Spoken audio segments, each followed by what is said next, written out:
Bwana Kibu, mambo vipi? Poa kaka, poa. Kwa vizuri ndugu yangu. Safi kabisa. Hebu tuanzie hapa Kibu. Kibu Dennis na uwanja wa Al Hassan Mwinyi hapa Tabora. Mna siri gani? Naweza kusema kwamba ni uwanja ambao toka nimekuja Simba ni uwanja ambao tunapata matokeo mazuri tukiwa hapa kwenye uwanja huu wa Tabora, na kwa upande wangu pia niseme ni uwanja mzuri kwa sababu hapa nimecheza zaidi ya mechi 4, nimeweza kufunga goli 4. Kwa hiyo niseme kwamba uwanja ni uwanja mzuri kwa upande wangu pia pamoja na timu kwa ujumla, kwa sababu mechi zote ambazo tumecheza hapa tumepata matokeo. Sawa, hilo ndio nilikuwa nataka kuuliza. Turudi sasa kwenye mechi hii ya leo. Tumecheza na Ken Gold ambao wako mkiani huko. Kiujumla unazungumziaje mechi ilivyokuwa? Mechi haikuwa rahisi kwa sababu mechi kama hizi ndo zinawaumiza watu sana. Ukiangalia si tunapambana kuweza kuchukua ubingwa, wao hawana cha kupoteza. Kwa hiyo utaona ni mechi ambayo ilikuwa ngumu kwetu kuhakikisha kwamba tunatafuta goli la mapema, na kweli tumezipata, zimetupunguzia pressure niseme hivyo.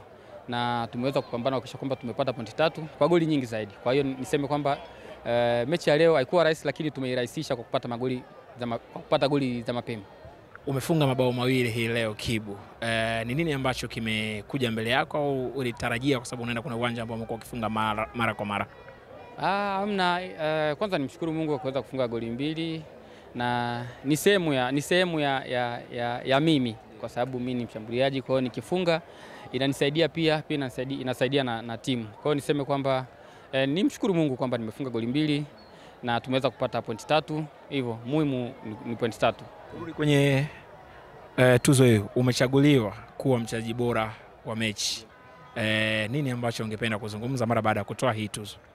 Kwanza niweze kuwashukuru NBC Premier League kwa kuweza kunichagua kuwa mchezaji bora. Haikuwa rahisi, wachezaji wengi wamecheza vizuri, lakini nimechaguliwa mimi. Hivyo niweze kumshukuru Mungu pamoja na kuwashukuru NBC pamoja na ligi kuu ya Tanzania pamoja na wachezaji wenzangu kunisapoti kuhakikisha kwamba naonekana kuwa mchezaji bora. Hivyo niweze kuwapongeza pia mashabiki kwa kujitokeza kwa wingi na kwa kutoa masa yao kuona kwamba Kibu anafaa kuwa mchezaji bora.